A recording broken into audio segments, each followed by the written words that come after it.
Hello, everyone. Welcome to Cup of Three. My name is Ashley. I'm joined, as always, by my co-host and friend Mabel, calling in from San Diego for the first time. West Coast. Your girl moved. She moved from the very cloudy and dark streets of West Michigan all the way to the West Coast, and we're very jealous and happy for her. She saw a cactus in real life. Which, That was the biggest surprise to me.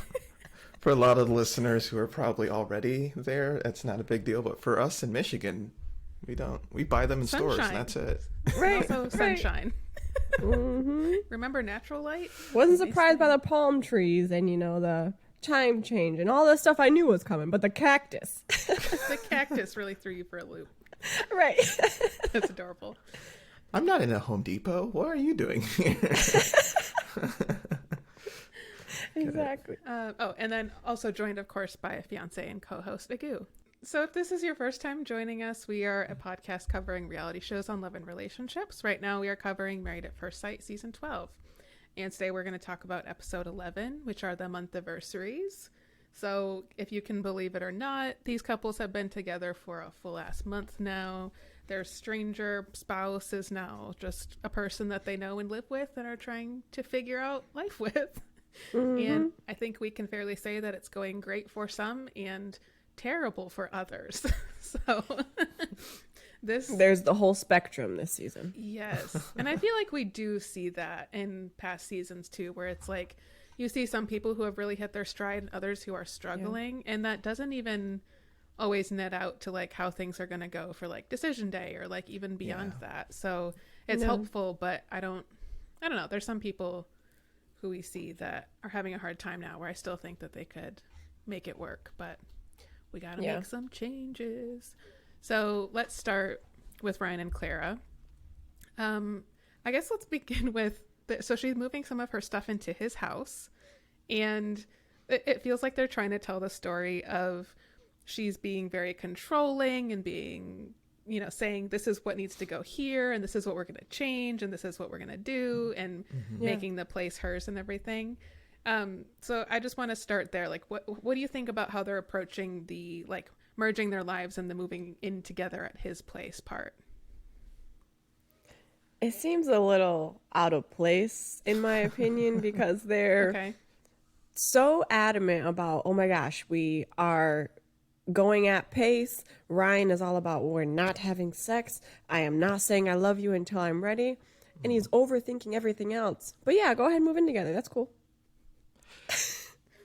Yeah. No. Okay. Now that you say that, that's a big deal, and we're just being like skipping over it. Yeah, that's odd. Also, I think part of this is just the editing. You're right, Ashley. Like, they're making it seem like, oh, he's having a hard time with this. We saw what your place looked like before. Like, it needs some help. Like, it's okay. Like, it's okay. This is gonna be better. Your cabinets are actually going to be level and not tilted to the side. Like, she can help you straighten up your cabinets. Yeah, and like all the things she was saying, they didn't sound out of the ordinary. I was just like, yeah, no, he probably should have had this done a while ago. Like, Yeah, I think that's a really good point, though, Mabel, that this is, it seems a little premature for them to be doing this if other things that are regular couple of things on the list are like very intentionally being pushed off. It does, because like they have, I would assume, their shared apartment that's provided by the show until decision day, and I'm sure there's some transition period there, and then they move on to whatever place that they're choosing to be in. But at this point, so it's a month in, and they're already moving her stuff into his place, which to me is kind of a good sign in the sense of like, you wouldn't be doing that if you weren't sure about the relationship. You're moving your personal possessions into like your new partner's home. You wouldn't be doing that if you were like, I don't know if this is going to work out yet. Like, maybe other couples would have pushed that discussion down the road a little bit more once they were a little bit more secure. So maybe that's a good sign. Yeah. I think that could be a good sign. At least, like, we see his actions. And I even think that she said it when they were on their 1 month anniversary. She's seeing that his actions are there. And, he really does see them having a future, and he's treating her like a wife. It's just some of the other things, I guess, what she was expecting aren't always there. Mm-hmm. I guess, yeah, but like with them in particular, I think I'm starting to realize like so like for our relationship, it was very like we're dating and then we're seeing each other a lot more often and then we're going to each other's places a lot more often and then we move in. Like it felt in my head like that felt like a smooth transition. And but seeing, I think it's his whole thing with like the not having certain types of sex thing, that it's like it's confusing my head on how their timeline works, right? Like to me, them moving in together is a very, very big deal, but I don't know if that is the case for him because he thinks some type of sex isn't a big deal and some kind is. So it's just, I'm like, I don't know. I can't really identify with this one as much. So I'm having a hard time like, yeah, that seems like a big deal to me. Like I think this is going to sound wild, but I think for a lot of people our age, moving in together is a bigger deal than like having sex, if that makes any sense. It's way more of a commitment. And I feel like for other generations that's like completely different. So to me, I'm like, you guys, are you sure? Do you want to wait a little bit more and make sure this isn't going to like fall apart? But yeah, hopefully I don't sound like a uncivilized pagan out here, but I don't. Uncivilized pagan. That's what I was going to call you, actually. So with this, I mean, we're seeing some actions from Ryan that he's ready to be committed, but other things that he doesn't seem to be comfortable doing. And especially the topic of saying I love you and expressing love in that way is something that they seem to see very differently. It's not something he has said to someone before, and it's something that Clara says to apparently anyone at any time. And when they had their double date with Virginia and Eric, she literally said in front of everyone, yeah, if you don't drop the I love you within 6 months, then I'm probably going to leave. It's a lot of pressure. Even if he was going to say before 6 months, it's a lot of pressure. I mean, do you think that's going to help her get the outcome that she's looking for? That's a leading question. It is. Most definitely a leading question. Like, I get her frustration with it. I don't. It's odd to me. Like, the Derek and Katie one, this was the last example we've had of, well, that I can think of that we've had on this show where saying I love you was a very big deal. And with them, it felt pretty ridiculous as well to be having a fight over this. But with this one, it feels like it's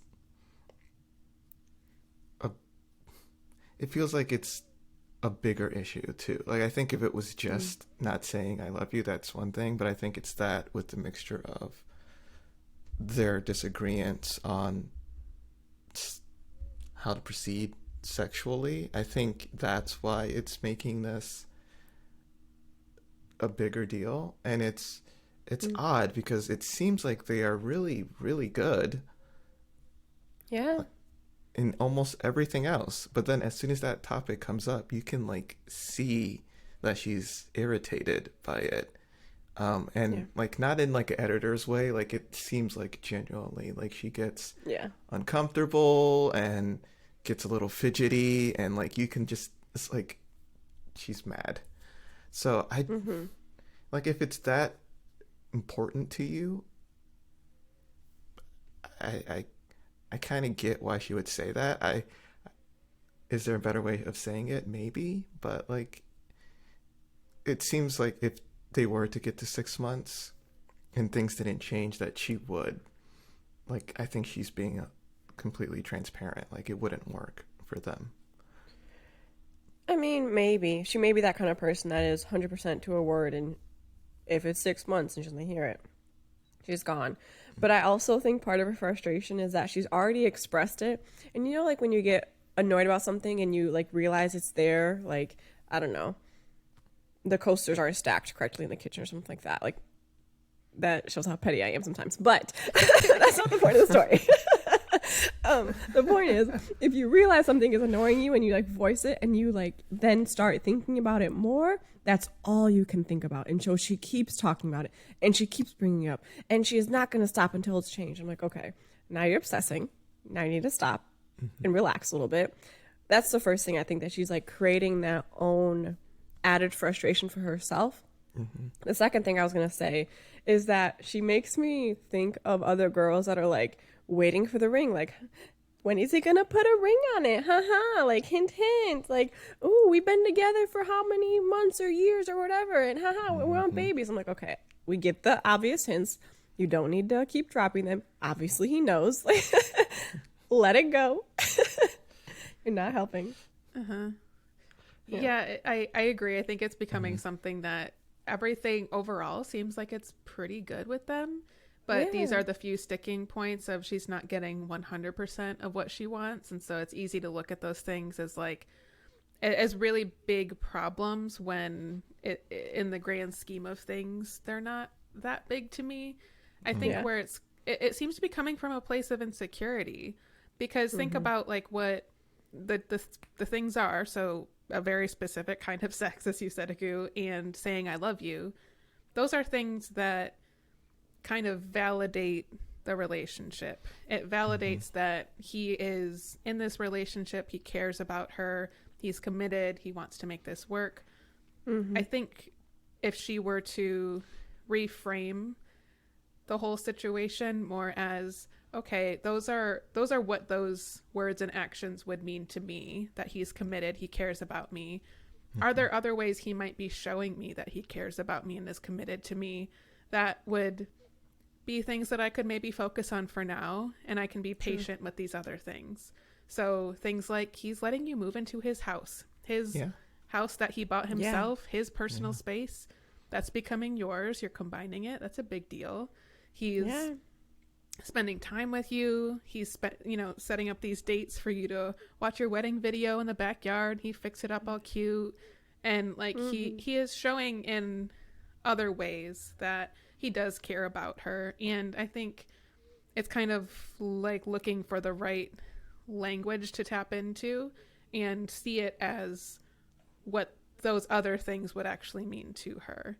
And I think he can meet her in the middle with that, and in any way that he can do some of that extra like words of affirmation to explain like, yes, I'm still here, like I'm committed, I'm like, yes, these little things aren't bridges I'm willing to cross yet, but I want to show you in all these other ways that I care about you, and maybe find other ways to express that they're both comfortable with. I think it's a reframing that could happen, but I don't think it's really the end of the world. And I think putting these hard timelines on it when we're talking about these very ambiguous, fuzzy, gray things, like when we're going to feel a certain thing, is not going to help anything.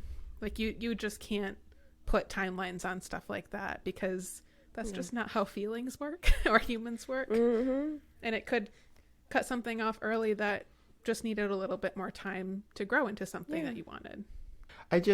So you're 100, like so well articulated. Like definitely,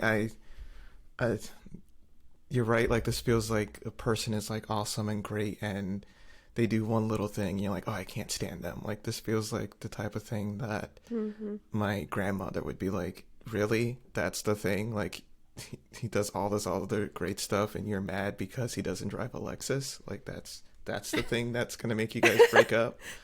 But obviously.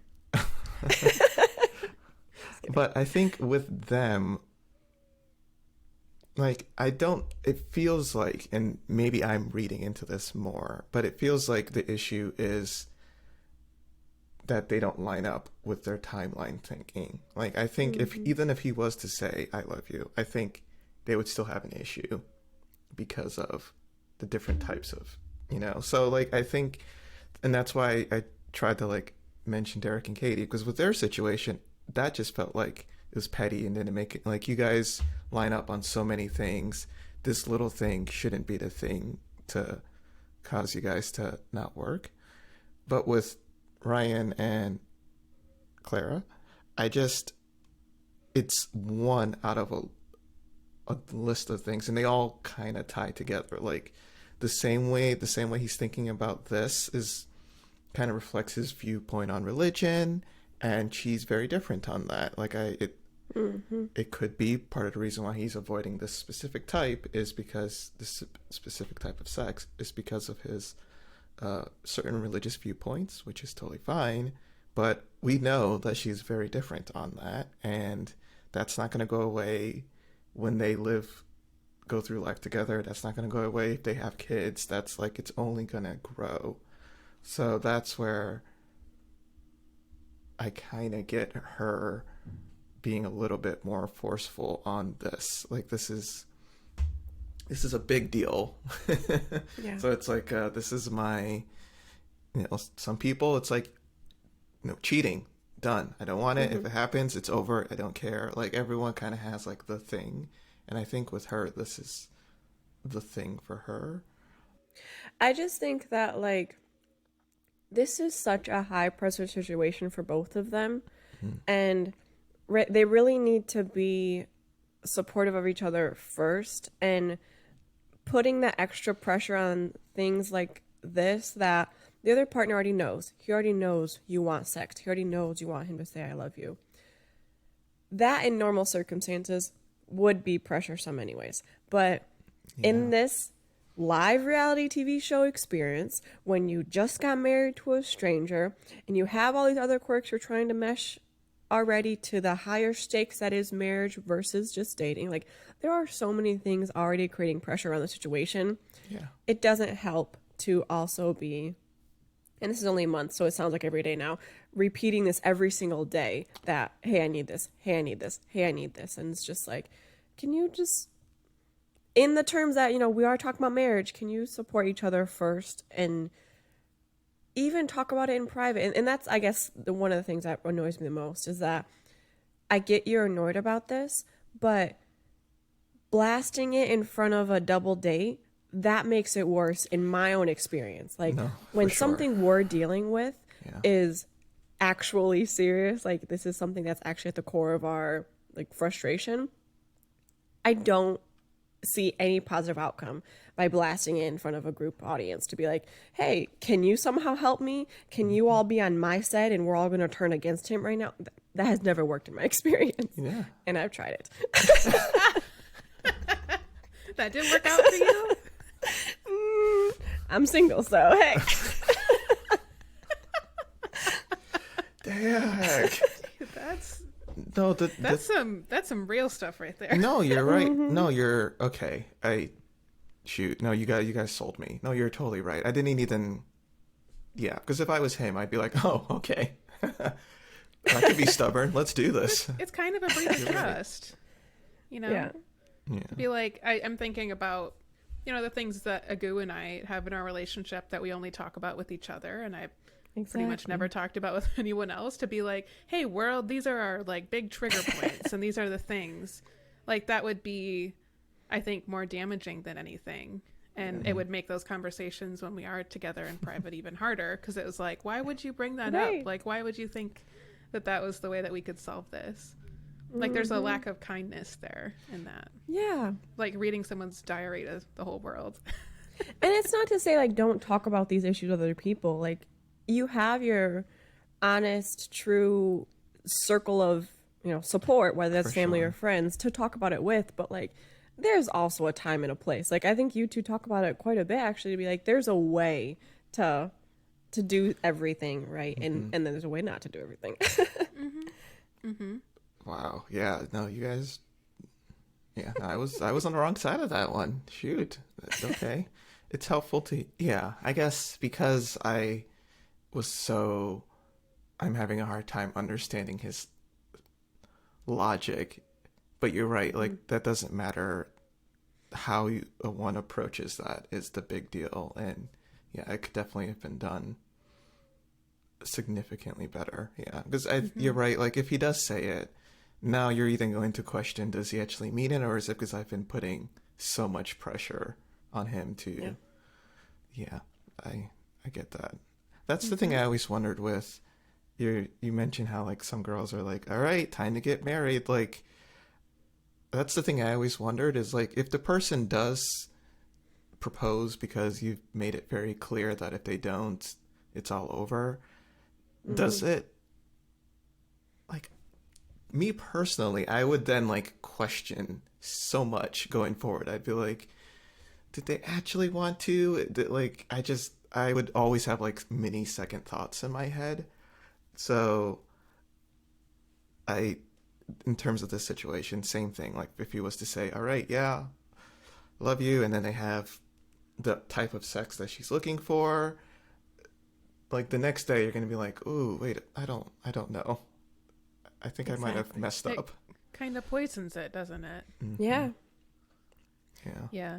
I kind of was thinking that a little bit of the way that Ryan is presenting himself on this show reminds me of how Bobby was from Bobby and Danielle, where he was extremely private, like really more of that like conservative kind of feeling, and very, maybe controlled is like too literal of a word, but like very measured, and you could tell like a lot of thought is being put into like how they were presenting themselves while they were being filmed.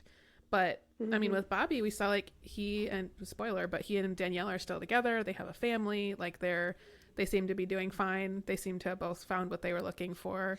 And he was, doing all of the things. He was, he had Danielle move into his house, and like they made it theirs. And there was a lot of like adjustment that was happening there. And he was showing that care and that strong foundation in kind of his own way. I feel like Ryan's doing that too, where again, I just wish Clara would have a little bit more flexibility and look at the really big picture of like, this is the kind of dude that you want to be married to for many decades. For sure. You don't want the guy who's like, be like, okay, yeah, like let's, have sex right away. You want to, sure, whatever. Yeah, I love you. And I mean, that could be fine, but like the alternative doesn't mean that like that's bad. It's different. It's different than what you've experienced. Yeah, so, especially after like she's described that's what she's more accustomed to, and it hasn't worked, right? So if she's talked about it, yeah, I guess so. Great point, Ashley. Ryan is totally black, or is totally African American. Bobby, at some points, but I do think one big difference was Bobby was so clearly attracted to her. Like, oh yeah, it was so cute. It was clear to everybody. Like the guy was blushing when she would like walk by him. He's like, oh my gosh. She got her little baseball cap on. He's just like, ooh. I think, but with Ryan and Claire, I think the thing that is ultimately the root of the problem for her, and I don't know if she's said it yet, but it seems like she's worried about the attraction part, right? So all these different things, the I love you and the different types of sex, I think that's ultimately what the concern is like, is he, and she's even said it at a certain part of the show, that like he is the type of personality that if he wasn't, he's not going to say that, right? Like he's not going to like, he is so measured and wants to be so caring that like he wouldn't be like, yo, this is just not gonna work. So I think that's what she's worried about, and I understand that, and I can totally see her point of view. But you're right, like how to do that, how to address that, is definitely. But I still hope that Ryan does just like ease up a little bit, because he is so measured to the point that he won't do anything he doesn't fully feel confident and sure about. But dude, you told everyone that you've never said I love you, and in a way you don't really know what that's going to feel like because your answer was so vague. And this is such a new experience for you. You've never been like, so many things here are new to you that you probably won't even know what love feels when you're actually in it with her. And it's just, you can be sure about the things you know about, right? I know I'm gonna love the car I get when da da da, because I've owned cars I haven't liked, and I've owned cars that I do like. Then I know what to look for in a car. But like this marriage with Clara, to be like, I know love when I no, actually you don't, because this is so new to you. Maybe just let it flow a little bit. And hey, if it's love, cool. If it's not, cool. That's fine. But just kind of let the process flow a little more than what he has been right now. Mm-hmm. And also that misconception that love is the rainbows and butterflies feeling instead of what we talked about 1,000 times. They've talked about on the show. This is not a new idea I'm bringing up, but the love is a verb, you know? Yeah. And they're showing each other love every day. And maybe, you know, that accumulates to a point where it feels like it's appropriate to label it as like, I love you. This is a thing I'm comfortable saying now. But I don't know. For her to focus so much on that as like, I'm not getting these two things, and so it's all a wash, is really frustrating to me. It's like, that's fair. We've been getting our groceries delivered to our house in the pandemic, which has been an excellent upgrade in our life. I would highly recommend it to anyone. But like, we had an order last week that came in, and they included everything except the milk. And I was really annoyed because I'm like, we use milk for everything and whatever, and we're unpacking it, and it goes like, oh, you ordered oat milk as well. And I'm like, oh, good, we can use that as a substitute. Guess what? Not having one of the things didn't invalidate the other 30 items that I ordered. I didn't throw them away. They were all still good. I could still like make our cereal. We had oat milk, slightly different, but still achieved a purpose. And I still knew that we had food in the house, and like, hey, it all worked out. Like, it's just that all or nothing thinking is so harmful, because it's like you overlook things that are actually working, you know? Yeah. I heard this recently due to I doubt this is going to age well, but there's like this relationships guru person who got caught cheating, and then like, I don't know if you've seen the videos of him and his wife, and so Black Twitter is all about this, and it is hilarious, very hypocritical and hilarious. But I was watching a reaction where this guy mentioned this line that I thought was really, really, I don't know if I fully agree with it, but I think it's super helpful in this type of situation, where he says there's two types of people in this world.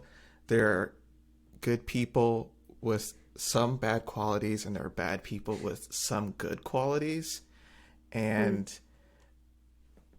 I think everyone's a mixture, blah, blah, blah. So I don't know if I fully agree with that, but I think when it comes to like a relationship perspective, like, he is a good person with some annoying qualities. Like, I think you can tell that he is very earnest, very genuine. Like, there's so much good there that for this to be the thing, I think you're right. Like, it is like you're throwing the baby out with the bathwater. Like, you're making a great point with that. And if it was like a Chris or even someone that's not as toxic, but you're right, I could see that being a bigger problem, but he is going to say it eventually. It's just going to be at his time. You guys are going to have the type of sex you're looking for. It's just going to be maybe a little bit later than you like, but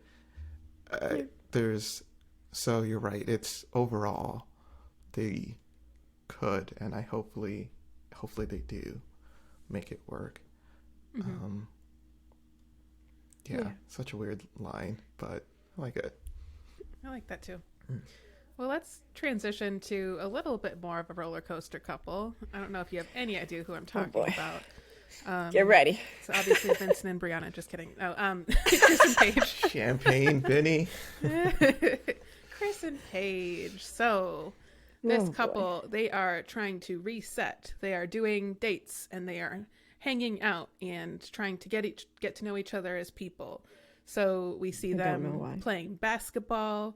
As we were watching it, Agu described it as like the worst remake of Love and Basketball he's ever seen. Which is Yep. Good point. Yep, there's that. And then they also did they played pool together and had some discussions.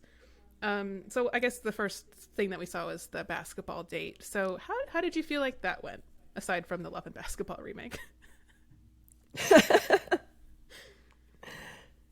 That was the biggest takeaway, Love and Basketball. it was so good. I was like, this is a bad remake, man. The movie, like, and like they're old enough that I know they were also like a large generation of us was all about that movie. I see what you're doing there.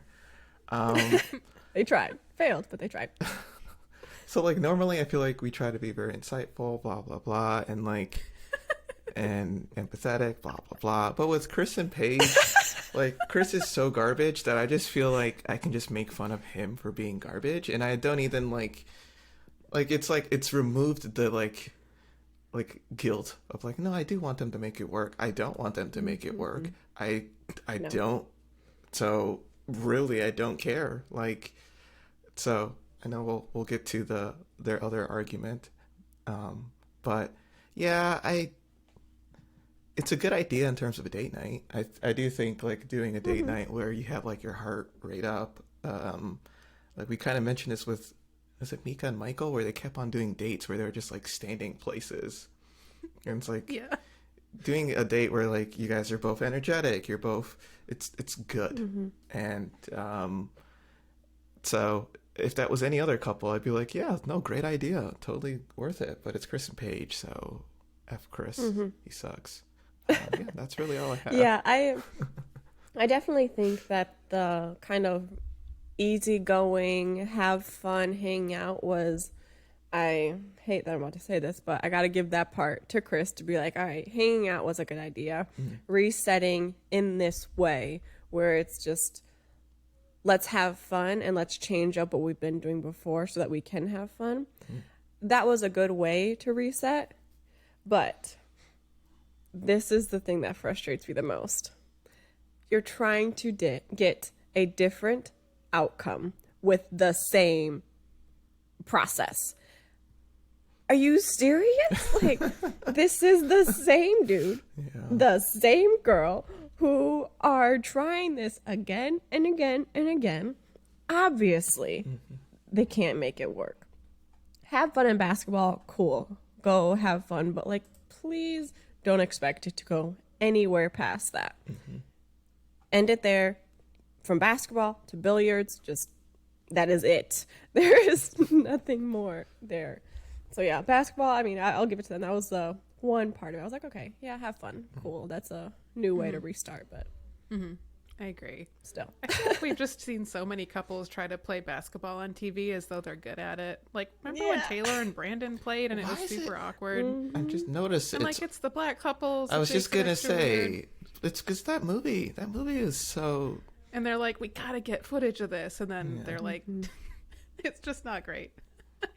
We need like another sport. Can we have a couple play soccer, please, or something? Like... Thank you. One-on-one still isn't as entertaining, but still. Yeah, I agree. It was a good activity. But I mean, they had the conversation afterwards where they're sitting there and she seems to be more optimistic. She's feeling like, I'm actually getting to know you a little bit, and like they actually talked about a few things. And again, this was like the most basic of conversations, and that was like to her an amazing next step. And I just want to be like, hey, can you just look at the bigger picture of this, that like if this is, you know, the nice big thing that you can get out of this relationship is a basic conversation and that feels thrilling to you, like maybe that's telling you something about the larger picture, that like all of this isn't going to serve you. You're going to need to do this 1,000 million billion times to get to the point where you can actually consider a relationship with this person. And you know, also I feel like we're kind of tap dancing around like the major fire of the scene. That was when they're sitting down afterwards and he mentions that she was like, oh, I heard that you were engaged again, kind of throwing that one out there. And he's just like, yeah, I don't want to talk about it, or I forget what his answer was, but it was just, that's it, like, no, don't want to talk about it, let's move on. What? Well, I liked how he was saying that it was obviously before Mercedes, and it was someone, they were like 20, and he didn't want to answer the question, I believe, of how long they had been together. Yeah. And he was just like, hard pass, not going to say that. I was like, I bet that was an even shorter amount of time than the Mercedes time period, which was a couple of months that they were dating before they became engaged. And I don't know, maybe I'm overthinking this, but I feel like his big thing is expecting relationships to kind of plug into his life and go from 0 to 100 once he like finds someone he thinks is cute and seems to have that potential to be that forever person. So you could imagine like if he's 20 and this is even earlier, like past versions of Chris who is like wants to be married and is dating someone and is like, yeah, let's do this, we're gonna go for it, it's gonna be great, sunshine, rainbows, butterflies, let's go. Doesn't work out. And then he meets Mercedes down the road and they date for a few months and get engaged. It doesn't work out. Like, okay, fine, I'll go on Married at First Sight. Even shorter time period. You are not even meeting the person before you marry them. Yeah. Nothing. And it gives me to me, that tells me that he doesn't really understand at all, like the mechanics of how long-lasting, healthy, balanced, beautiful relationships work, which is actually showing up and talking about things and making eye contact and putting in an effort and calling your spouse and getting to know them as a person. And very low bar, very low bar we got here. And the showing up part is what frustrates me the most, because he's just assuming that whatever I did, it's fine, like we're still supposed to be great, like you're supposed to answer my phone call because I decided to call this week. Like, excuse me, no, you decided to be a dick the entire first part of the marriage, and now you want to give some sort of effort to call me, and I'm just supposed to be like a beck and call? No, excuse me, that's not how it's gonna work. And yeah. Oh, okay. So that's gonna be, because I have all types of thoughts on that scene. So you're talking about the when they're playing pool scene. To give Chris a little bit of empathy, I do think I've kind of mentioned this in previous episodes, but I do, and this has happened to two of the people on the show, have kind of touched upon this. So when he went, basically I was broke, and she was instructed to stop staying with me because I was broke. So here's the thing. I'm pretty sure, like, I think this is touching upon a big thing. Like, I kind of mentioned it before, where, like, a certain point in my life, the idea of being, like, I was dating, I was doing all types of stuff like that, but, like, the idea of a serious relationship, I was just like, this is not even worth considering until I hit a certain financial level. Like, we will hang out, we will do all the stuff, whatever, like as a person, but like I'm not financially okay, so I'm not even gonna attempt this. And I think it's a few like that was kind of him mentioning that, and then the whole like he moved to a different city, and like now we kind of have a bigger understanding of his background. Like I'm sure that this was probably the time period that he was a pastor, right? So, and it was clear to him that like I need to be at a certain financial level, and then he clearly went the opposite in terms of a career. So I empathize with that, and I think in my experience, I'm noticing now that like she might not have even said that. Like I think it's this weird thing where like you feel like you're not worthy because you're not at a certain point of your life. Like even if the partner doesn't say that, you're like, oh, I'm not doing what I need to do. So, I like it's like a worth thing. So, and Vincent has also mentioned this, that like this was a big deal for him, and like when he changed careers, that was a very big situation for him, and clearly that relationship didn't work, and he's making it sound as if she called it off. But I have a feeling if we were to hear her side of the story, he probably wasn't as into the relationship because of that, and that's probably that self-worth thing that he was kind of pulling away. So I did find that pretty interesting, and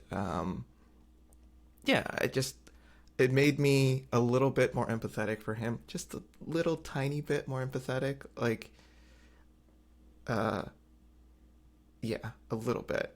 It hit me because I'm like, you know what? Like, it took me getting to a certain point where I was like, if you're finding a life partner, you're finding a life partner to go with you through all the life stages, right? Like, also it helps that, like, you know, we're older and I am at a more comfortable financial situation, so I get that. But I think just with our generation and a lot of people who are kind of mid-careers or the pandemic and all this type of stuff, I think there are a lot of people who are in that situation where, like, the idea of even considering a relationship is just like, I still got student loans. I still got, like, how am I going to take care of a kid if I'm still worrying about student loans and car payments? And yeah. I feel like a lot of that taps into the kind of antiquated idea that the man is always the provider of the household and that he has to be the breadwinner, or at least, like, make more than, if there's a female partner, like, make more than her for sure. And I think that's also kind of the, like, irony of being in a patriarchal society where there's, like, extra pressure that's put on the man because of all those expectations, and feeling like the most ideal situation is that, like, she doesn't have to work because she can stay home and take care of the kids and have dinner ready when I come home, you know. And I'm not saying that's necessarily that's maybe what Chris is looking for, but having a partner who is at your level, near your level, like, you know, aspiring to get to your level, whatever, takes some of the pressure off the guy too.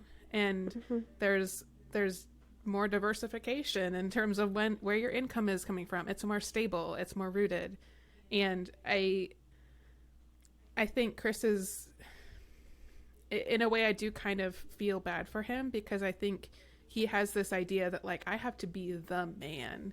I have to be, he talks about, his goal is to have multiple businesses pulling in a certain amount of money annually. So he's got, you know, these resources coming in from all these different places, and none of all of that is kind of like the source of where their family's, like, level of standard of living is coming from. Not really considering that, oh, I could also build something with my partner. Like, he and Paige have very compatible skill sets.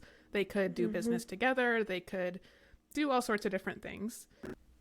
So yeah, I wish for him that he maybe learns from this process, or at least eventually, that teaming up with someone is going to be better for him than trying to become the, in his mind, perfect man who's the provider and can, you know, buy women cars.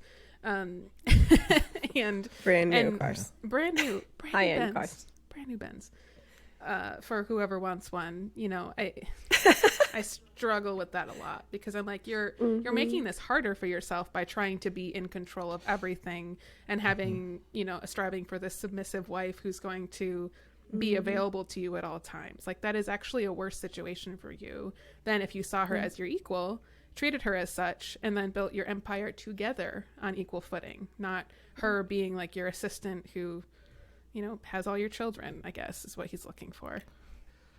Like, it's like a person who's building a business and you're like, oh, you know what? I don't want to hire this person because they're too smart, and then I might feel dumb every once in a while. It's like, no, you want to bring in people who are going to be an asset and be great and bring something to the table. So yeah, like, you make such a great point of, like, I think it's so odd when people have that viewpoint. Like, why would you not want to have, this is your life partner, why would you not want someone who is awesome and is doing all the things? Like, I don't understand why, like, it's so short-sighted. It's like, yeah, I'm going to bring in this employee who is not as smart because I'm going to look good at meetings. And then you're not going to do well. Because that's going to help both of you somehow. Like, yeah. The thing I took away from that is that all through his 20s, and we're this is not a surprise because we've seen him all season long. He has never taken ownership of anything. Ownership of his own actions, ownership of his own mistakes, ownership of what he's done to cause, like, besides the good things, like, I, lived out of my car so that I could make six figures, and so I could, et cetera, so I could buy my ex-fiance a car. Like, only successes has he taken actual ownership of. But any kind of, like, pitfalls, errors, nothing else has he taken ownership. Granted, he is probably feeling embarrassed throughout this whole time, so it's hard. He's probably not going to want to say it on national television. But I also don't think he's doing it in private either. Because if he's going to say when he was 20 years old, he got engaged very quickly to, sounds like a girl he didn't know very well, because then later on found out the family wasn't okay with it. It just seems like you probably didn't know the girl that well then to begin with.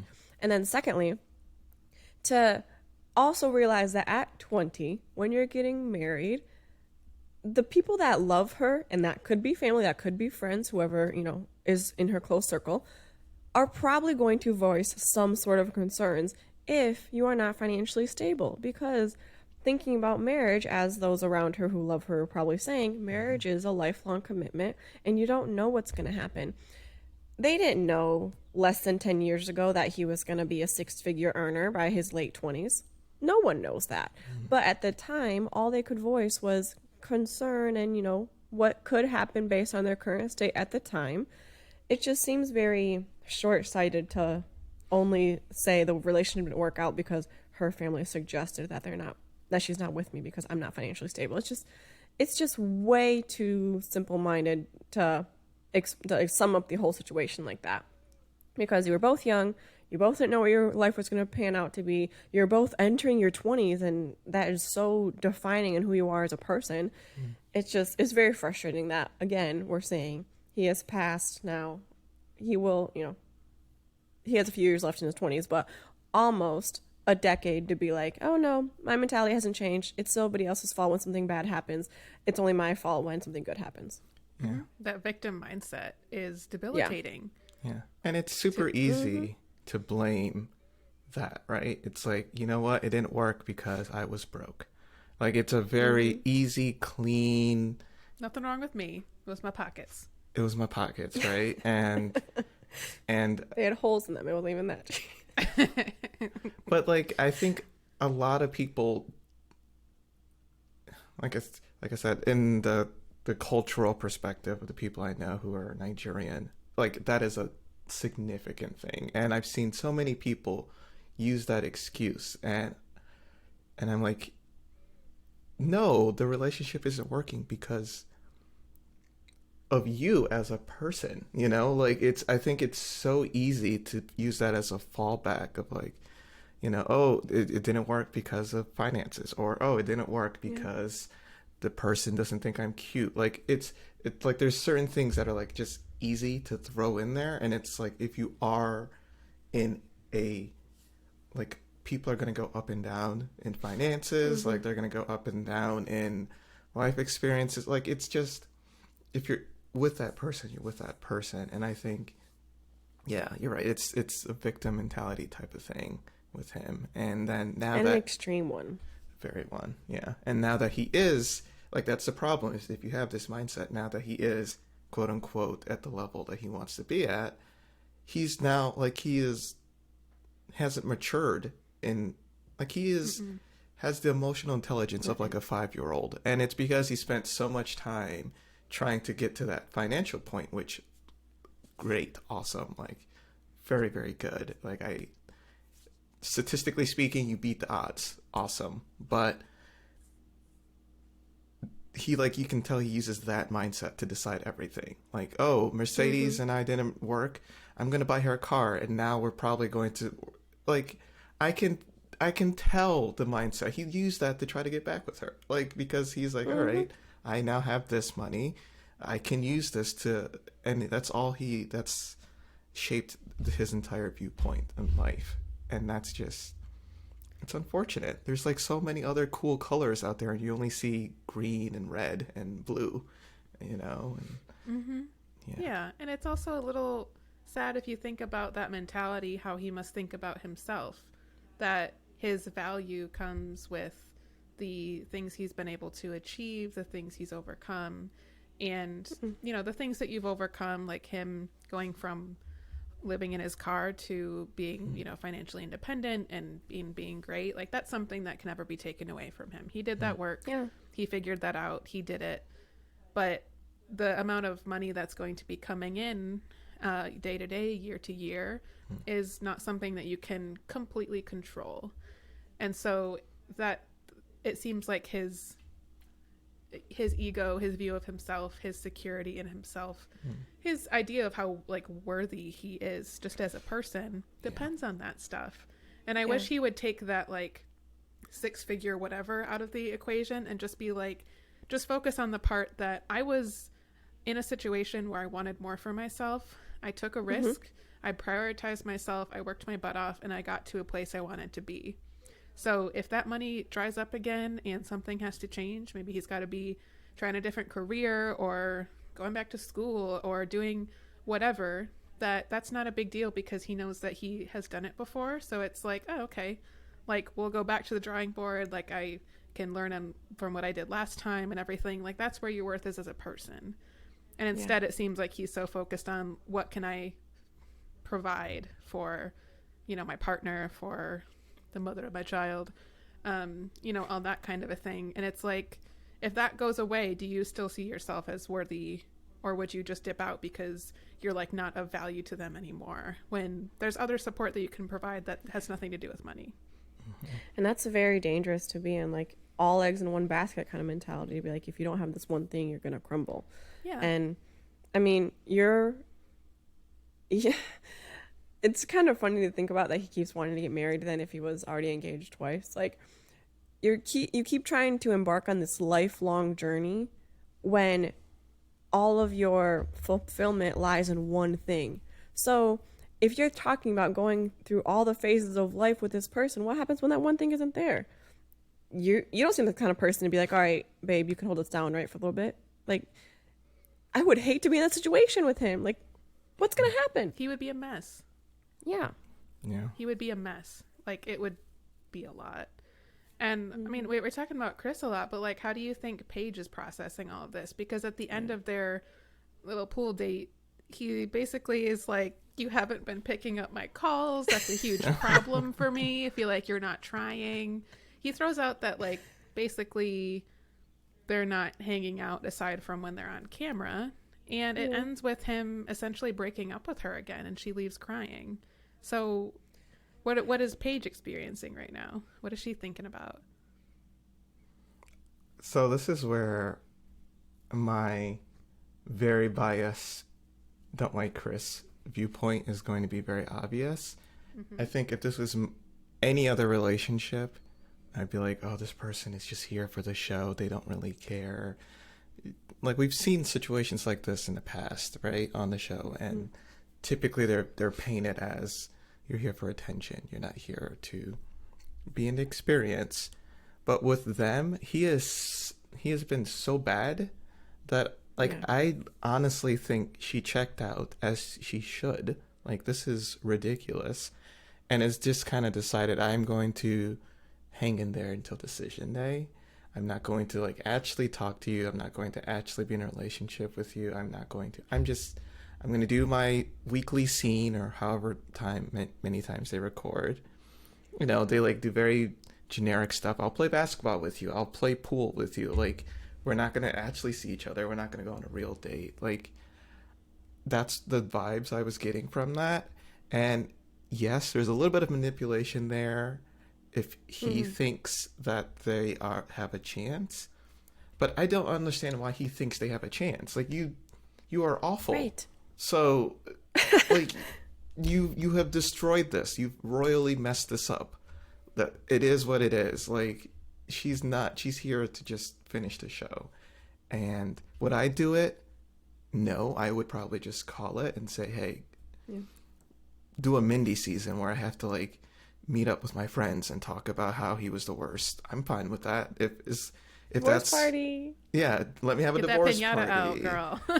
Yeah, like, because I'm sure maybe their contract has like, you have to be in a certain number of episodes. I can do that and never see Chris again until the reunion episode. So that would probably be my perspective if I was her.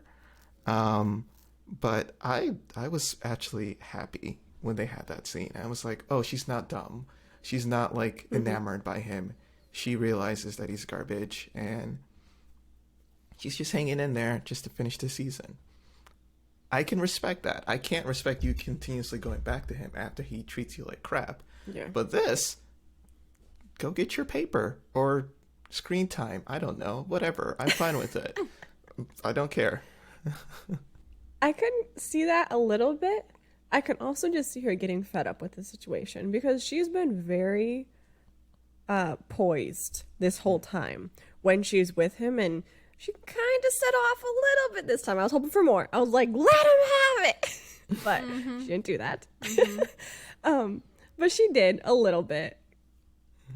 Let her voice be known and be like, are you kidding me? This is ridiculous. Like, you're really going to pull this on me?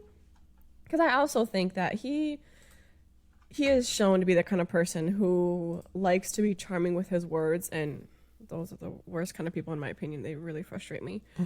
And he's showing how manipulative he is. He is trying to play, like, first of all, even going back to like the Bible study conversation of like, I feeding you with food. And it's like, wait, wasn't this your idea? Like, so where is the actual effort to try to put this event on? No effort. And no. then, exactly. And then to be in this situation and be like, are you kidding me? You are the reason we're not working. See, this is what frustrates me about you. And trying to turn it back like it's her fault that they're not working out. Like, excuse me? Like, how about we actually replay the last month and let's get to whose fault this really is? I was just, yeah. So I was glad she had a little bit of her moment, but I was still hoping for her to really let him have it. To me, it felt like such an obvious move when he was like, you haven't answered my calls, because that's pretty much the only thing he can be mad at her about. I mean, we saw this on the honeymoon when he was upset with her for talking about their sex life with people.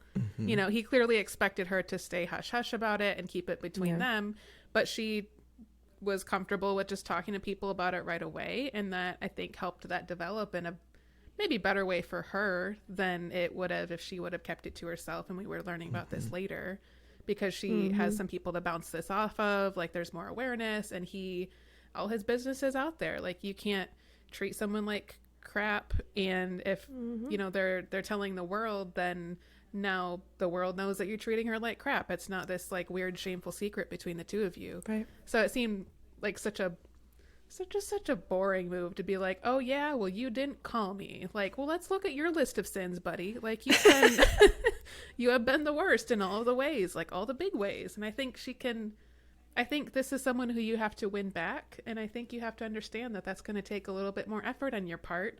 Right. And I know you like to be catered to. So like, sorry about it, but this is how it's got to go if you want to make this work. Yeah. Also, I think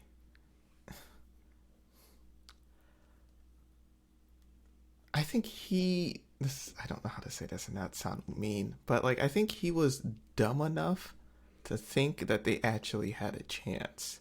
So that's why it hurt so bad, right? Because he's like, I called multiple times, da-da-da-da. Like, after what you've gone through, I feel like most people would know this is not going to work. And like some of the previous seasons that we've seen, Zach and Mindy, like, even after all that, I never got the feeling that Zach was like, you know what, we can really make this work. Like, it felt like he kind of knew it was over. Mindy knew it was over.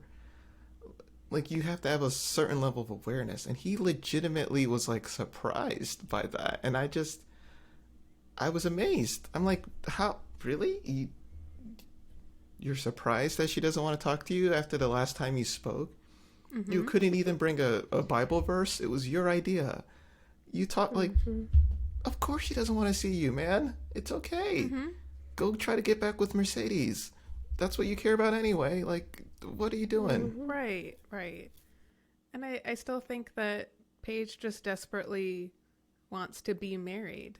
And we talked about this at the beginning of the season a lot, how we were worried that if this didn't work out, that Paige would hang in there maybe longer than she should, because she feels like this is something that God has, you know, put in front of her as like, this is the next step of your life. Like, this is the man I want you to be with. And it becomes more of a crisis of faith and how she's interpreted those messages as this being part of her path, rather than looking at the situation for what it is. Like, what is the day-to-day of your marriage with Chris been like? And that's something I don't know if she has been comfortable looking at fully yet. Like, it reminds me of, there was this random YouTube video that came up for me once, and it was this girl who was teaching herself how to do the splits within like a certain amount of time, something she really wanted to do. And so it's like this 15-minute video. Like, she spent a lot of time on this, and she starts and she's like, I've just always wanted to do, like, I like to set goals for myself and really push myself. And you know how, like, you're at a party, someone does the splits and everyone's like really excited and they think they're really cool. I want to be that person. And that's like as little as we got about why she wanted to do this so bad. Okay. Cut to like the next 13 minutes, a montage of her like stretching and doing all the things you're supposed to like loosen up your hamstrings and like figure out how to, you know, slowly get more and more length so that you can actually do the splits. And like, it was really just a lot of times of her like being really upset and crying that she wasn't like making more progress, and like icing her legs because she was hurting herself. And like by the end of it, she manages to actually do the splits. But I was like, for just a second, can we think about like, what is the process like of why you are doing this? Like, you are making yourself miserable so that you can basically have people like you at a party and feel like you're accepted. So that's the moment you're looking for. But the reality of your situation is that you're stretching every day and you're really upset and crying. This is all you can think about. It's taking over your life. And I feel like this is Paige. Paige is like, I want to be able to do those splits. But then you look at her and she's like upset. She's getting hurt. Like, this isn't really working. And it's like, just the idea of being married, like it's a toggle of like married or divorced. The reality of your married life is that your life is miserable. This is taking up all your emotional energy. This is taking up your time. Like, you are not happy. He is not meeting your needs, but you are technically married. So that's something that we're going to keep working on. And it's like, wouldn't you rather be divorced, living your fullest life, and then be patient until you can find the person that fits into that and then will benefit your life? Like, Chris is not that person. Chris is not that person. You won the war, but at what cost? Like, everything is destroyed. Like, what's the point? Yeah. Mm-hmm. Is this really someone you want to spend the rest of your life with? Yeah, exactly. The rest of your life. Like, think long term. What if you do have kids with this man? Do you want your kids learning from this man how to be? Like, that doesn't sound like a great future that you'd want your kids growing up in. And also, I don't know how many years ago, but I think it was this reference to a movie that someone was talking about. And it was saying that sometimes being divorced is actually better for the sake of like health and teaching your kids and helping them grow and see what true happiness looks like is better than being married. Granted, 100%. It's not what society wants. I am not, saying everyone should get divorced, but for the sake of yourself and also your family, what's actually the better situation? Yeah, and like, you don't have kids now, so like, you're lucky. Like, he's trying to have a honeymoon baby from the beginning, right? Like, could you imagine how awful this decision would have been if you're now pregnant with it? Like, poor Mercedes. Like, oh my goodness, you're stuck with this guy for the rest of your life. But all right, I feel like we should. There are other couples on this show, and are there? Okay. I thought this was a Paige and Chris show. And they're not even necessarily doing that much better than Chris and Paige. If we're really thinking about it. Yeah, I think you're right on that. So let's talk about Haley and Jacob. They have I guess we could start with, they had a tarot card reading. They had someone come over to their place and talk about I'm not super familiar with all of this, so I'm probably going to mess it up, but like star charts and like where you are, like when you were born and how that aligns with the different moon things. I don't know. Basically, it sounds like this lady said, y'all are compatible, but you're both being stubborn, and they're both kind of looking at each other like, are you sure we're compatible? 'Cause I don't know if we've seen a lot of that, a lot of those moments of compatibility. And then they have their anniversary dinner at the winery, and it's just kind of blows up, and it's just been just very hard to watch, honestly, for most of their scenes. So I guess, what do you want to talk about with them? What stuck out?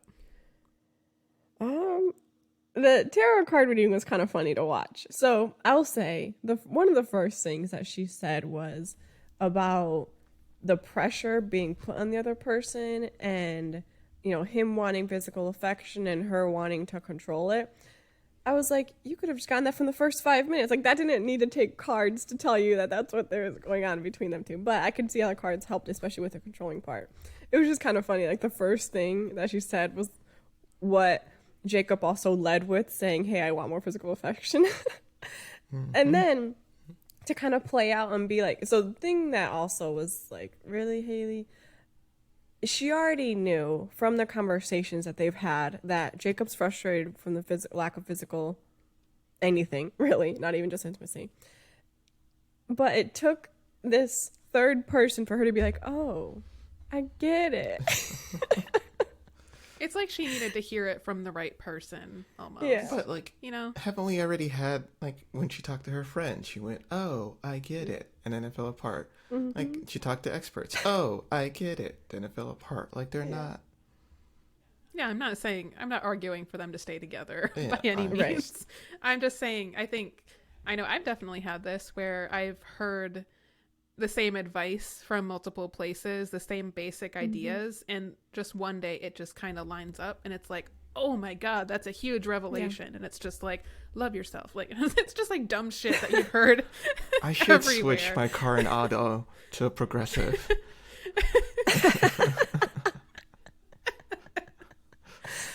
Yeah. So I think though with her, like, we're not just seeing that a lot of people are saying it and then eventually it clicks for her.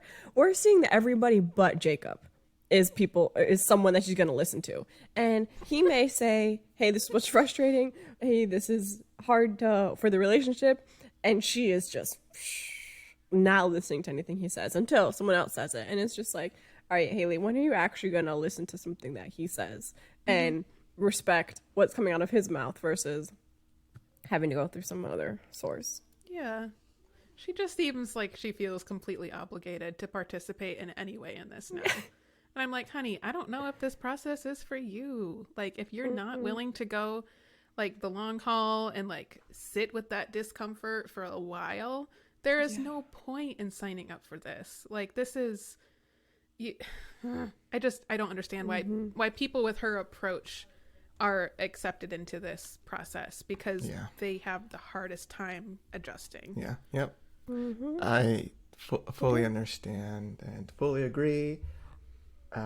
This is one of those relationships where at this point I'm just trying to like it's so clear to me that they're not staying together that I'm just trying to like just learn stuff in general from them. I'm like, because this relationship is garbage. But there was something when we were watching this. Ashley made like a really good point about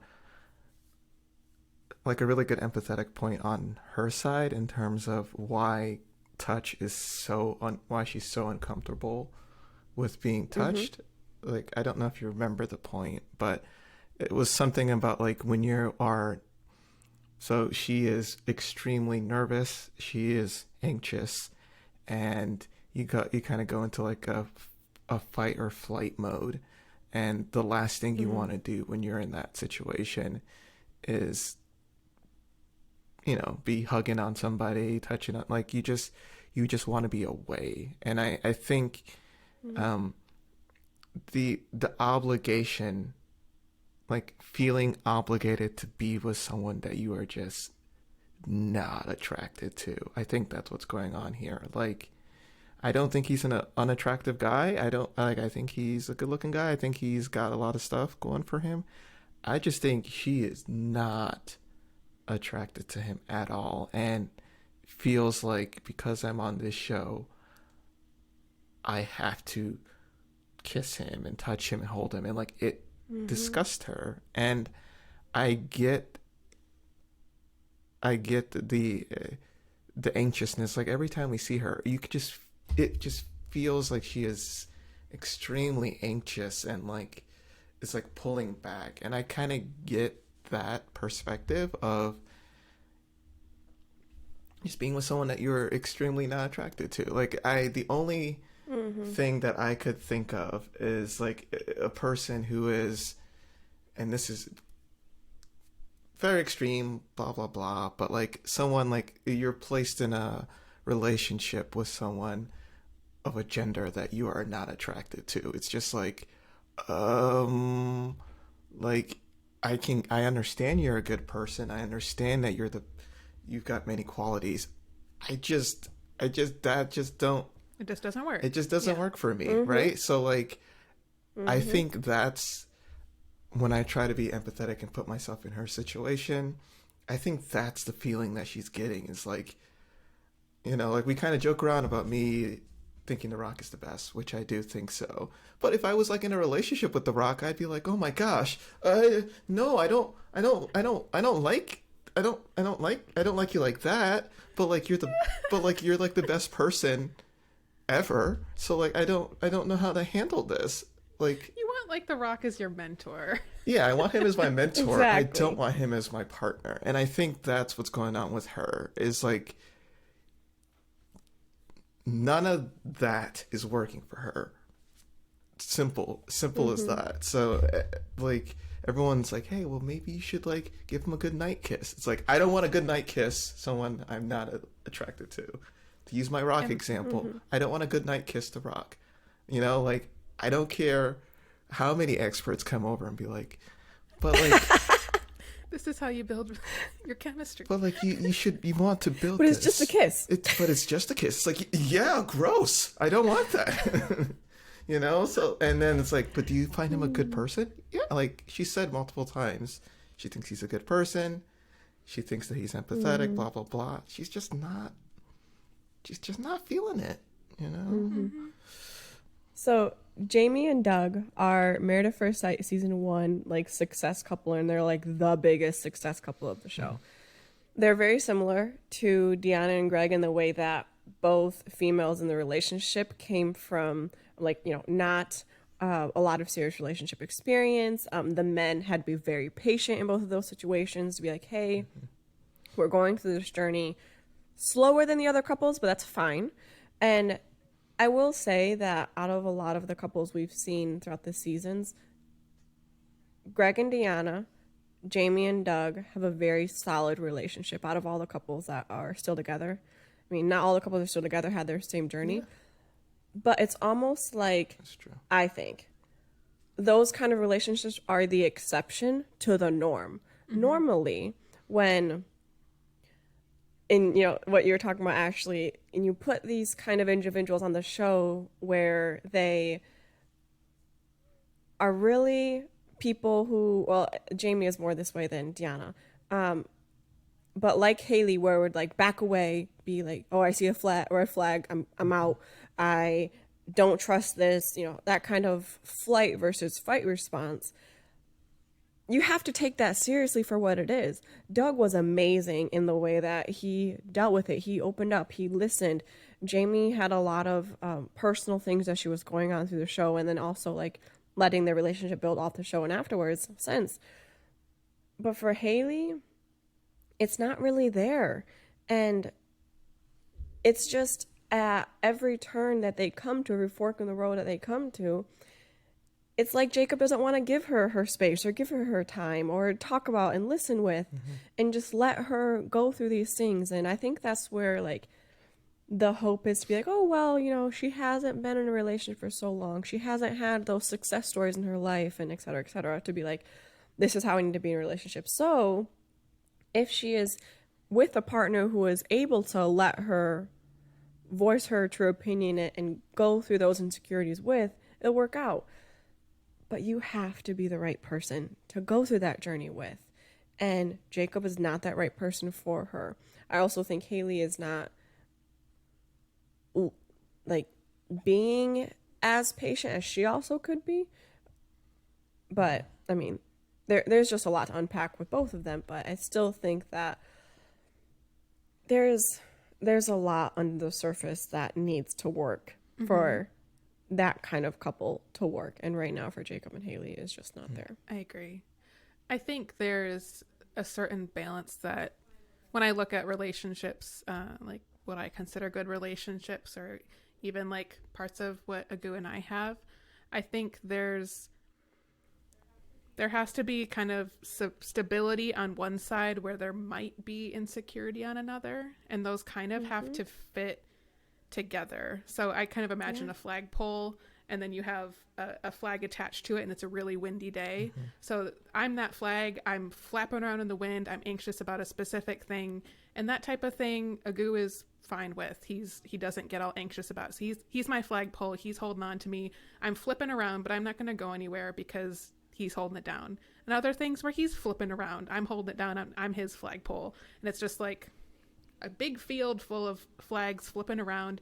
But I think what we see with what we see specifically with Jacob and Haley is it's like she's that flag flipping around, but he's also the flag flipping around now.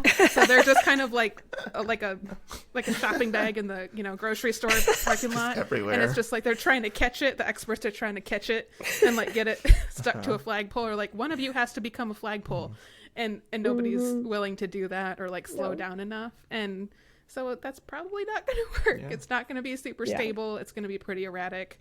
And it's that on like the micro level too, of all the different things that like one person's insecure about, the other one doesn't care about. So like they can bridge that gap. And it's just like, that's, I think, a big part of the foundation of lasting relationships. And like you guys are both saying, I don't know if they really have a lot of hope in this one because they don't seem to be really compatible in that way. Yeah. I love that example because maybe I was being a little bit harsh with the someone that you're not attracted to, like using The Rock, which again, The Rock is an amazing human being and will be president someday and is the best.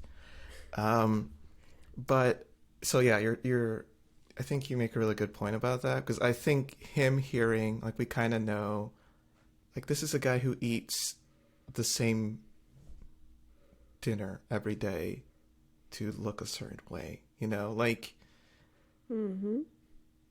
he works very, very, very hard to look the way he does now. So you saying that is disgusting that is his insecurity, and you're falling right into it. So like that is like that's why he's having such a hard time. And you can tell like he's not like saying F it all. Like he's still hanging in there, but a part of him is just hurt every single time she says that. It's just like, of course, it's really hurting him.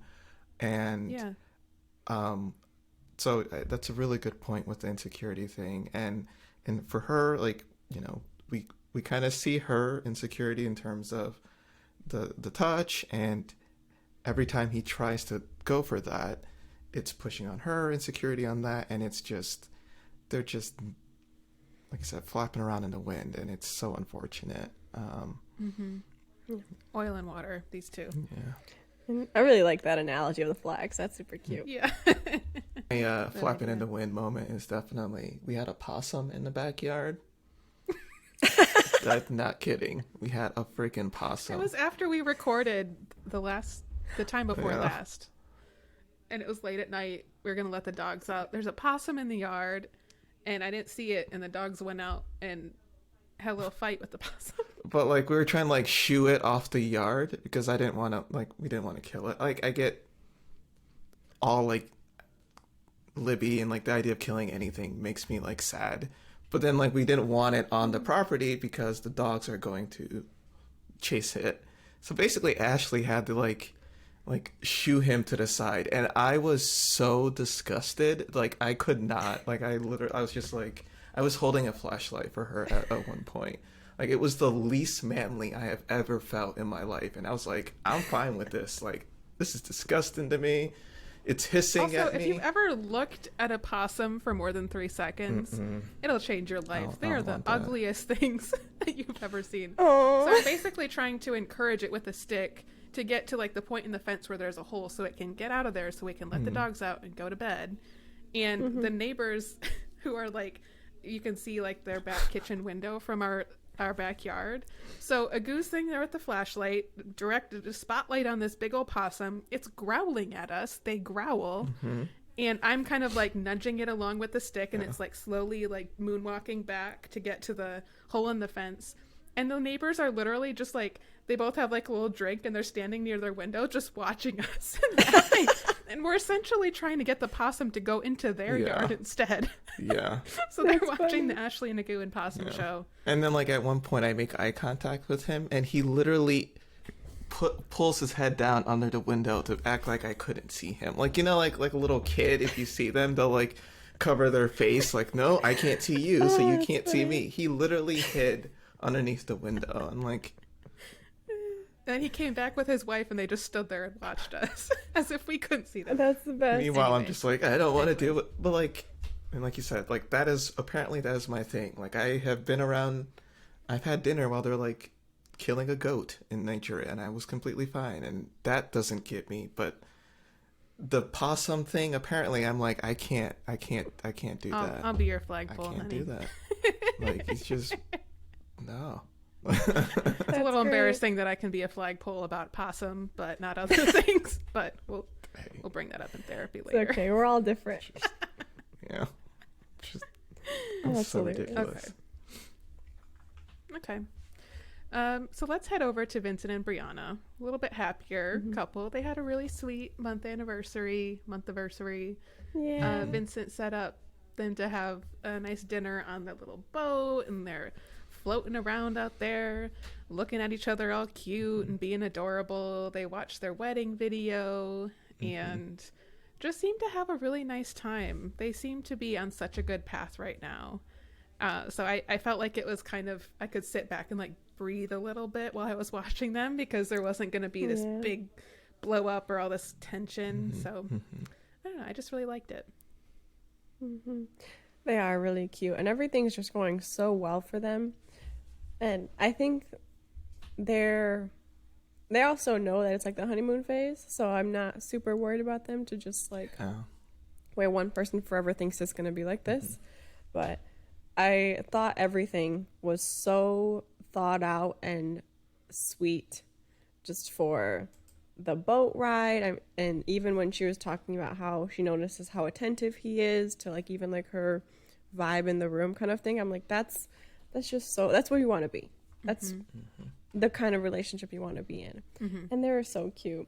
I thought it was like, it's kind of like been a reoccurring theme now that Vincent's way of, I don't know if he thinks this is how it's supposed to be, but way of expressing love is these big grand gestures of like, I'm going to put a picnic of roses in the living room for us. So I'm gonna buy us a boat, and you know, not obviously buy the whole thing, but like a night on a boat and stuff. And it's just like it's also kind of cute to be like, oh, Vincent, like you're trying so hard with the grand gestures and going over the top and being sweet.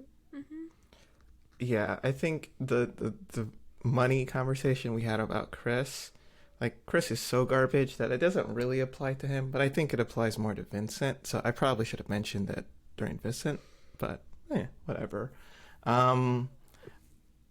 Yeah, they're very cute. I think he is so genuine. Like, it is amazing to see. Like, I legit thought it was fake in the beginning. It just seemed too much. I was like, you gave your shoes away to some, like, it just... But like, no, he really cares about her, and it's great how he continuously mentions Cookie. He's like, I want to be there for you and Cookie. Yeah, my family, you and Cookie. And I'm like, the dog is part of the family. He gets it. 100%. Oh my goodness. It's, yeah. I mean, it's right on. He knows that's important to her, so that's important to him now. Yeah. That's his little 4-legged child right there. Yeah. And like hearing that she mentioned that like sometimes if they're having a a tough situation, he'll be like, just let's hug it out. Or like, he's very, just, I can identify and empathize with, like, I'm very much a huggy person, touchy person, like grab person by the arm and like, just, I think that's why, like with the Haley and Jacob relationship, where I'm like, if I was with a person who was like, could not do that, I don't know, like that's so hard. Like that is so hard. And I know it's just everyone has their different things, but like, yeah, just being able to like hug your person or be like, oh, hey, like I don't know, just, it doesn't have to be sexual, just being able to be close to your person. And he is very much like that, and you can tell he uses that as like their way of diffusing situations and having difficult conversations. And I just think there's a lot of things that like I think he could do better with emotionally in terms of intelligence, like emotional intelligence wise. But I think the way he diffuses their harder situations kind of shows you that like he's got a lot going for him too, in that aspect of like being able to read, like, you know what, I just need to be close to her. I don't need to like try to make it right, don't need to fix it. We could just be here and talk it out, and or sometimes not even talk it out, just be next to that person and listen, you know, like he is their relationship goals for this season. Congratulations, I'm liking them. And yeah, I hope they make it. I hope they make it. I think they're doing a lot better too on being more jokey with each other. So I think before, when they were still building a lot of that trust in the beginning, obviously we saw that come out with, you know, different things that happened with the champagne and with salsa and all this stuff, where it didn't seem like they were as comfortable, like from both sides, kind of like throwing shots at each other and being jokey and kind of teasing, and a lot of that was very misconstrued. And I'm seeing now they're really easing into that and getting more comfortable with kind of expressing their affection in that way of I don't have to sit here and just tell you all the beautiful qualities about you and like only these positive things and really be this give this perfect thing. It can be, yeah, I see you for who you are and you're not perfect and I still love you. And that's, I think, way more valuable than only ever talking about the things that you love about someone, because you're seeing someone as a whole being who has flaws and has things that they're working on, things that are great, things that are not so great, and still showing up, you know. And for them, I think so him being Hispanic and having that expressive side to him is very stereotypical, but also it very much fits into who they are in their relationship. And we see a lot of this like with different cultures. So like there was a class I took at one point that talked about the different color of our culture, and Americans being very blue and diplomatic, and some Asian cultures being very yellow and like hierarchical, you know, elders and sequential order, that thing. And then a lot of Hispanic and Black cultures being very red, and and being so expressive. And so when you go into a meeting, it's all about, hey, just kind of have that friendliness first, have that welcoming energy first before you talk into business. And this is a business class, so it phrased those three primary colors in that way. And for them, they really do embody that for them. They really do have that, how they express and receive love, being very outwardly affectionate, expressive, grand gestures, and she really appreciates that. And, you know, they mesh well together because of it. And which I think helps some of their little things. You know, this time I was very proud of him. He was able to jokingly bring up the champagne Vinny. Yeah, and just great progress. It helps. Exactly. Like those things that really do mesh well and are such important aspects of who they are, it helps offset the little things that could otherwise be difficult to handle. Yeah. Also, I think this is a little off topic, but like, you know, you mentioned that at one point it seemed like he could only say, you are the best, you're the most handsome, da da da. And like, when I think back to all the like older couples that I know that are like, you know, that have been together for like 50, 60 years, like Ashley's grandparents or my grandparents at one point, like they are constantly joking about each other. Like it's like, oh my gosh, look at this old man I'm married to. Like they're constantly joking.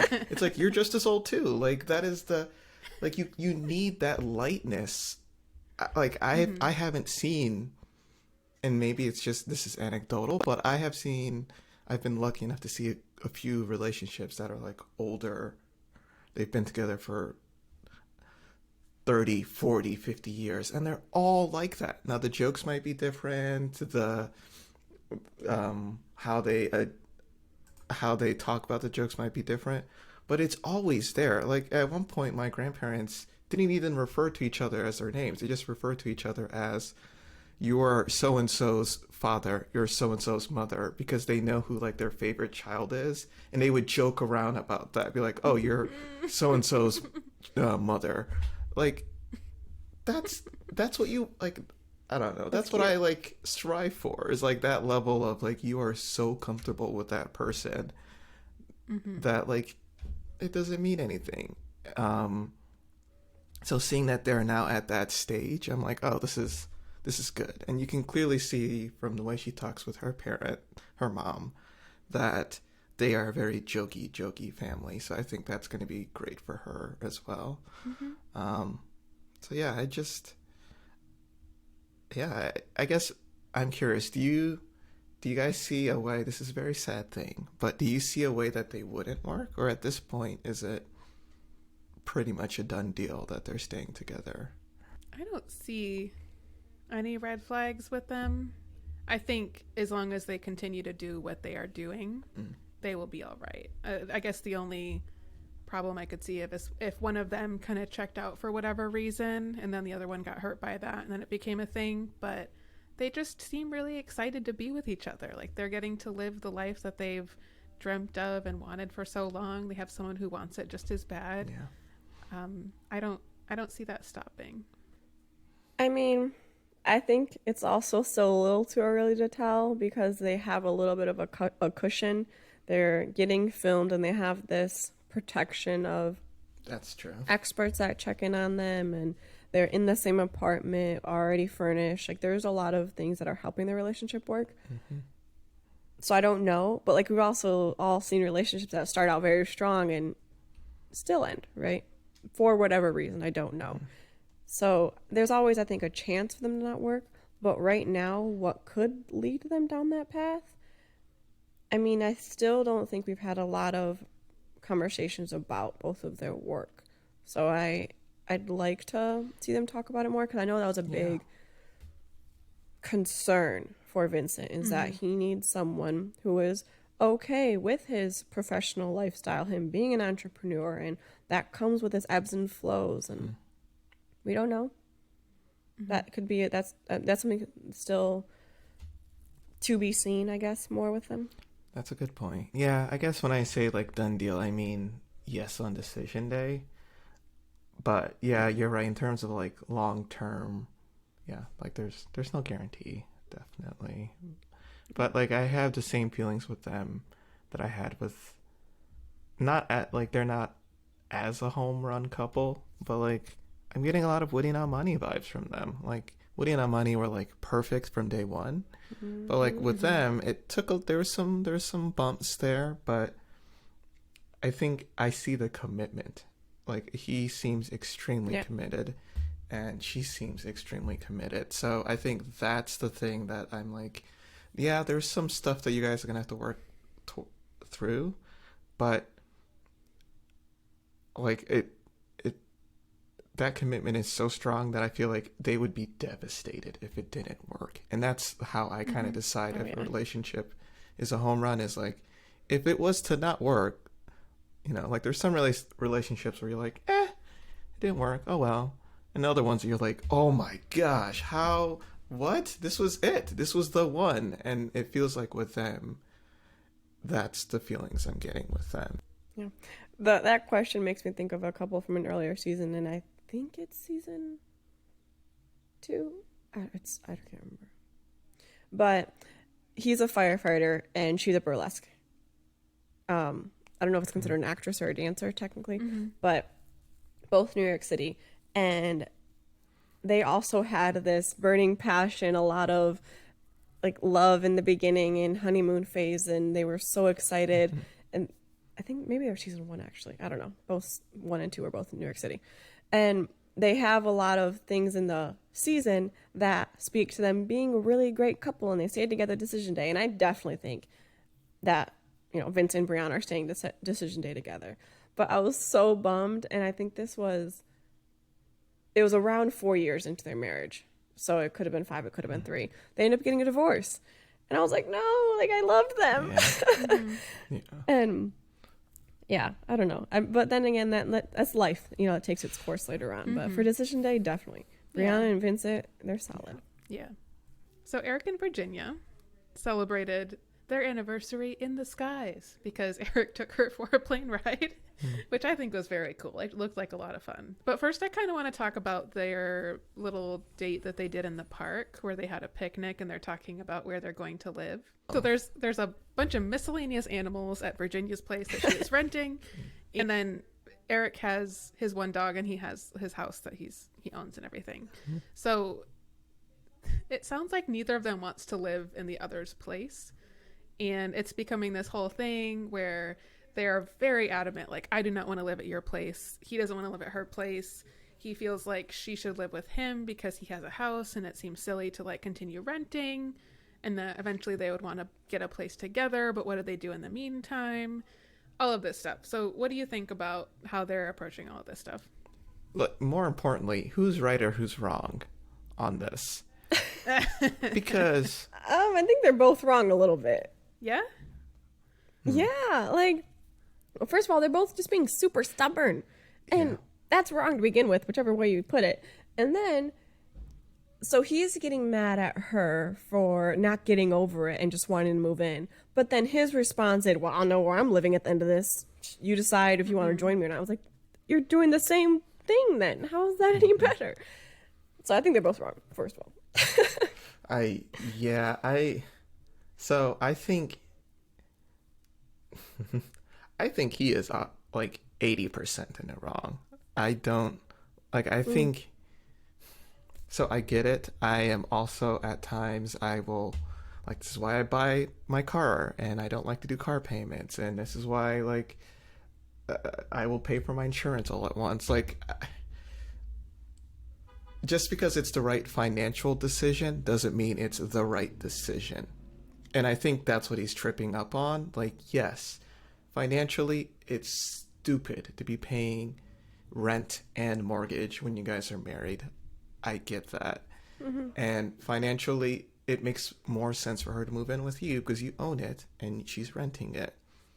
Totally makes sense. But she made a really good point. She has pets. Like you said, the 3. His place is not pet friendly.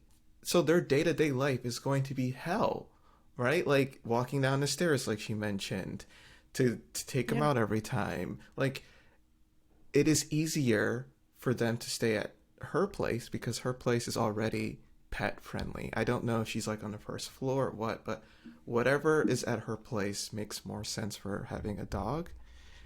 And if this is just for 2 months, 3 months, you can make the dumb financial decision for 3 months and be fine. So that's why I think he is more on the wrong, and I get why he thinks that way, but he's falling into the trap. Like, you can make dumb decisions financially every once in a while. You can sometimes get water, you can sometimes get pizza and breadsticks. It's okay. Like, you don't have to pick one or the other, you know? It's just, yeah.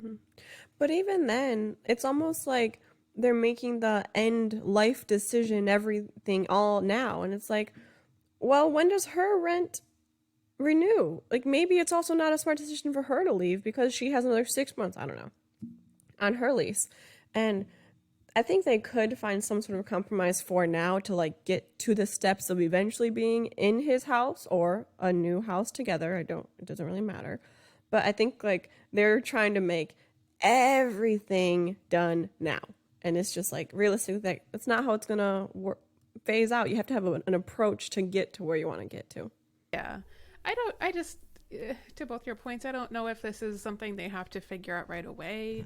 I think this is, in a normal relationship, if you're getting married or you're moving in together or whatever, there's a plenty of runway to figure out, are we going to move into one of our places? Are we going to get a new place together? What area do we want to live in now that we have to consider both of us? All of this kind of a thing. And I don't understand why they're both so dug in about staying in their own places. Because Same. in my experience, like when when Agu and I got to the point where we were, ready to move in together, I was so excited about it. And I was like, oh my God, like, we actually get to go to bed with each other every night and wake up together and do all like the boring regular life things where like we're not doing together. And like, that's awesome. And they seem to not that they would experience it the same way, but they seem to be overlooking that of they're already experiencing that they're around each other a lot. So what's the hesitance to figure it out in the meantime and understand that it's going to be temporary? Yeah. And so, and also, I don't know if I would recommend that they buy a house together right now. Like, this is still it's too soon. Very early in your relationship. It's all so Find a rocky. great rental for a year at least and figure out like what your whole life plan is, like what area you might want to be in. Like, that's a lot. If I were in his shoes, I would not want to sell my house yet for the own like safety net of myself. To be like, if this relationship doesn't work out, like I have my house to go back to. Same. Yeah. No, totally. Yeah. Yeah. Like, let's make his house an Airbnb for a while. We'll live with Virginia. We'll find a, apartment or something, some place that we can rent for a period of time. And then when we're really sure about this and just be honest about it of like, yeah, I want to be with you right now and I could see our future together, but it's just too soon to make a joint financial decision like that. Like, that's huge. That is huge. Yeah. Also, I think, I don't think he was saying that she didn't want to stay with it. Like, I think he put way too much thought into this. Like, she mentioned, hey, it's like, what I got from that conversation was she was more trying to address the fact that, hey, your apartment or your condo is amazing, but it's not great for pets. What are we going to do in the meantime? And he went into like, oh, you want to stay at your place, so that means you're going to have people there. Is like he basically said like, you do want to have a boyfriend on the side. Like, that was essentially what he was hinting at. Like, dude, it's fine. Like, if you guys were dating, you would have different places for half a year. Come on, jeez. I mean, to your point, you said earlier, like, this is more his fault than hers. I can see that in the sense he is only going to settle on the one answer he came to in his head. That's right. Just like no compromise there. Yeah. That is right. Yep. No, that's spot on what you're saying. And especially when you have pets, though, like that was a thing when Agu and I, when we decided we were going to live together, like since we both work from home, we needed a different place anyways. But like there was no way I could have moved in to his place because there's a bunch of stairs. Like, I had just one dog at the time, and like it didn't really have that much of a yard, and like the tenants in the lower level had little dogs that bark a lot. Like, it just would have been a nightmare. And like my place would have been too tiny for us, so we needed to find somewhere that worked for both of us and enough space for all of that. But like the day-to-day of caring for a pet when you don't have like easy access to the door out, it gets to be quite a lot. Yeah. But like that's true. But like, even the months that we were dating, that we weren't living together, I was going to your place more than you were going to mine, because you came over to mine more because it just made more sense. Yeah, with the pet, with Finn. So it's just like, that's where I'm like, just because it's pick the decision that works for you. Who gives a crap about financially and, to an extent and matters. But this is so short that like, if they were to live at separate places for 3 months, I don't think that's like, you're gonna still see each other each night, probably. Like, you're still gonna be around each other. Like, I think he's reading into this so much more. And like, yes, on paper, her saying I don't want to live with you sounds really, really bad, but like, don't look surface. Like, what is she trying to say when she says that? And I think that's what she was. To be fair, though, so I think this was like her saying, I don't want to live here, don't want to live with you. I don't know which one it was. But he was like, what? You haven't said those words in that way before. And it's like, from the day she took a tour of your place, she hated your condo. She hated the style. She hated everything about it. Like, she's talking about putting a kitty litter box in a closet. I don't know, whatever it was. But like she has hated your place this whole time. Exactly. Yeah. It's spot on. Spot on. Yeah. Like, and that's okay. Yeah. Yeah. I just, my general rule of thumb is I feel like when people move in together, it's best to get a new place if that's possible. I know that's like well, you know, there's all sorts of things that go into that, but if it is possible, I think that helps so much, because it's otherwise it's like, you know, you get a certain place because of what stage of life you're in, and it's designed to your taste and all these different things, and of course it wouldn't consider another person that you don't know yet.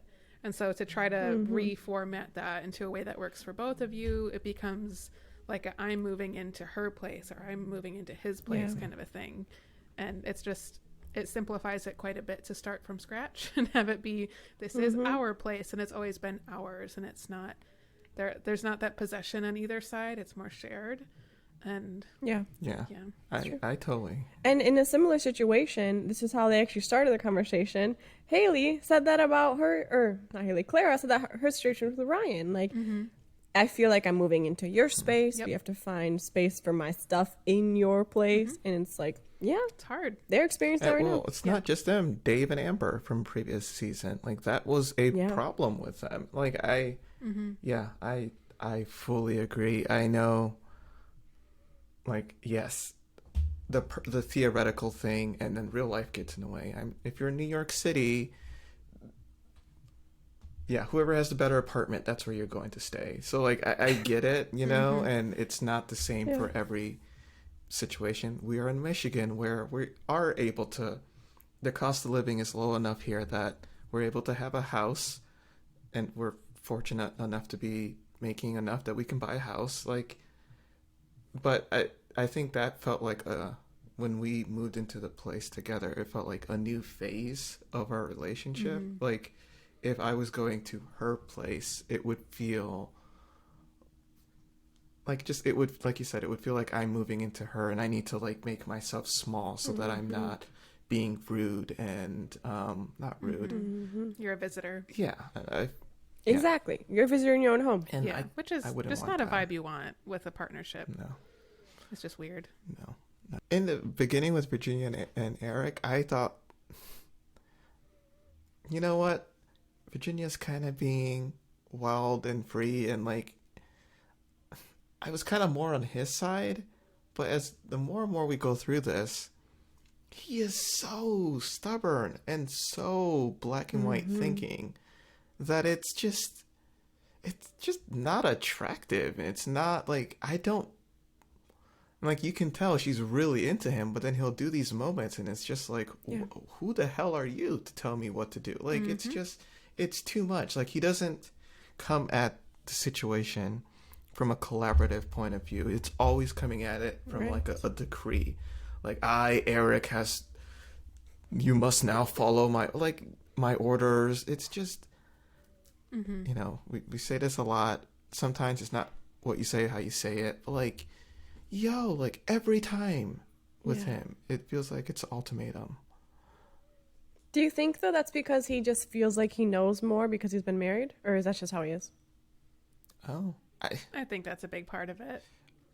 I think their first impression, like, she was so nervous and drink heavy, and, you know, I think he got the perception that she's not mature and that he has to be the mature one. Like, I wonder if he was matched with someone who was also his age, who was also the same financial level, if he would, you know, act this way.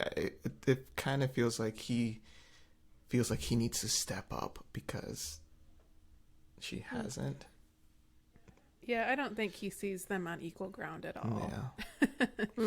I think he like my analogy from last time of him being up on the mountain and looking down for her, like, are you here yet? Like, I think that's how he sees her, of not like hitting these life milestones that he has already passed, and is expecting her to kind of rush to catch up so that she can be with him, because he can show her the world and it's gonna all be fine.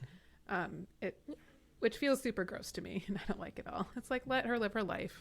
If you don't like her how she is now, then call it. That's fine. But like, don't do this BS of, I'm going to change you into the person that you're supposed to be, because that's messed up. Like, that's super messed up. And I hope if it gets to that point that she's recognizing that and able to step away and see it for what it is, and know that that's not going to be healthy for her long term. Nope. Yeah. Like, just their argument where he was explaining to her, so when you sell a house, it takes time. Like, she knows that. She understands that. Like, I know she's 26. Yeah. She's young. She's seen someone sell their house before. Like, she gets that it's multiple months for that to happen. She understands basic economics and how properties work, and yeah. And that's like scenes like that. I'm like, if he was with another 30-year-old who was a marketing executive for Coca-Cola, like, would he talk to her that way? True. Probably not. So, and I don't. So that's where I'm like, maybe this is just a timing situation with them, where because she's in one stage of her life and he thinks that they're having all this, but who knows? All right. Well, thank you everyone for joining us for our recap of episode 11, Married at First Sight, season 12. We have the podcast on all your favorite podcast apps as well as YouTube, so the full episodes are up there as well. And then join us on Instagram at Cup of Three Podcast. We would love to hear from you guys, see what you're thinking about this season, who you think is going to make it, that past decision day, and all that good stuff. And if you want to support the show, if you can rate, review, subscribe, do all that good stuff, and share it with a friend or other Married at First Sight fans, we'd really appreciate it. We just want to hear from you guys and see what you're thinking. This is a very large and interesting community, and everyone always we're all looking at the same thing, but we all see it very different ways. I think that's what makes this so fun. So join us next time. We'll be covering the next episode, and in the meantime, y'all have a good week. All right. Thank you. Talk to you soon. Bye. Bye. Bye.